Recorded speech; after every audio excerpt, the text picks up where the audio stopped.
আসলে গতকাল থেকেই আপনারা জানেন যে আচ্ছা রাজশাহীর সমস্ত অনলাইন এবং প্রেস মিডিয়াগুলোতে একটি খবর খুব বেশি পরিমাণে স্প্রেড হয়েছে যে নওহাটাতে বিশেষত ফয়সাল হোটেলে এখানে কালাভুনা হিসাবে গরুর সাথে ঘোড়ার মাংস মিশ্রণ করে খাওয়ানো হচ্ছে। এরকম একটা অভিযোগের ভিত্তিতে আমরা আজকে তদন্ত করতে এসেছি।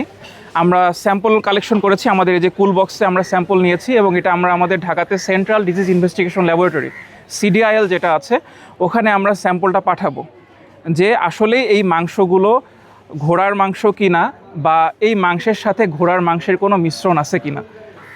ঘোড়ার মাংস থেকে একটি বিশেষ ধরনের এনজাইম এবং ঘোড়ার মাংসের কিছু বিশেষ বৈশিষ্ট্য আছে যেগুলো খালি চোখে ধরা না পড়লেও ল্যাব টেস্টে ধরা পড়ে।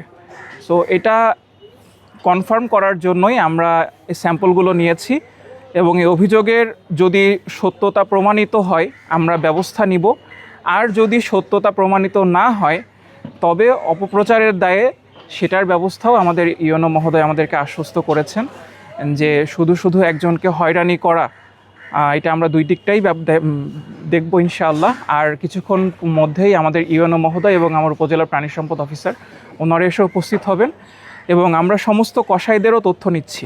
আমাদের যে মৎস্য এবং পশু খাদ্য যে আইন আছে এই আইনের অধীনে ব্যবস্থা নেওয়ার সুযোগ আছে।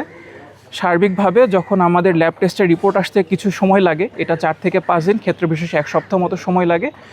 এই রিপোর্ট আসার পরবর্তীতে আমরা ব্যবস্থা নিব। আমরা আপাতত সমস্ত তথ্য সংগ্রহ করতেছি কোন কোন কসাই মাংস সরবরাহ করতেছেন এবং এই অত্র নওহাটা এই স্থানে এই ছাগলের হাটে আমাদের তো কয়েকজন কালাভুনা বা এরকম গরুর মাংস বিক্রেতা আছেন। তো আমরা এইটাই নিরূপণ করব যে কারা মাংস কী মাংস বিক্রি করতেছেন এবং তাদের সাপ্লায়ার কসাই কারা আছেন, এবং এটা সার্বিক তদন্ত করে যদি সত্যতা প্রমাণিত হয় আমরা ব্যবস্থা নিব, আর যদি সত্যতা প্রমাণিত না হয় আমরা সেটাও ক্লিয়ারেন্স দিয়ে দিব ইনশাল্লাহ।